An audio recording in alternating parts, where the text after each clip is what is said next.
হাতের ব্যথা খান সারে না, ঠান্ডার তেল ব্যবহার করছো তাও হাতের ব্যথা সারে না। এই ব্যথা কি কতদিনে যাবে? ও দুলা হাটি কি করছ রে একলা একলা মা 7 আপের না মিরিন্ডার বদল কি বে মা কইছে গুলে এ দুলা কি রে? কি মা কইছেন সাদা পানি কে মা কইছেন পানি নয় 3 লাখ টাকা ব্যয় হয়েছে তেল টানতে, ঠান্ডার তেল। এটা সৌদি আরব গেছিলাম, হয় নাকি গিয়ে সৌদি আরব গিয়ে তেল নিছি, যাওয়া এসে 2 লাখ, তেলের দাম 1 লাখ। 3 লাখ টাকা দিয়ে যে কাল থেকে মাকে একটু উপকার হচ্ছে। এই 3 লাখ টাকা ব্যয় করে তোরা আইলে কি তেল আনবে কেন নাম কি কইনেন ঠান্ডার তেল, ঠান্ডা। তোরা আমার একটা আফসার কবিরাজের দোকানটা দেখেন নাই 20 টাকা তেল আনলে ইয়া থেকে ভালো রুগী ভালো হয়। ওগুলো ভন্ড কবরে মো দাদা শুটু হয়। ও মানে ভালো বিষয় নাই করবো মোর। 3 লাখ টাকা খরচ করে আসলে মানুষ এলে তেল ব্যবহার করে। মাসে তো বেলা করে ওই আফসার কবরে জায়গা যাবার, আমি ওগুলো বিশেষ করি না, ওই জন্য আমি একবারে সৌদি আরব গেছি, জাগা মতো গেছি। তোরা মোর সাথে একটা পরামর্শ কই গেলেন না তোর সাথে আমি কি পরামর্শ করি? তুই তো আধা পাগলা।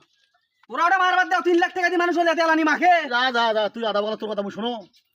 ঠান্ডার তেলের উপকার আমি বোঝে, ঠান্ডার তেল কি জিনিস কালকে দিতে দিতে কমে গেছে, আর ওই কথা করতেছিস।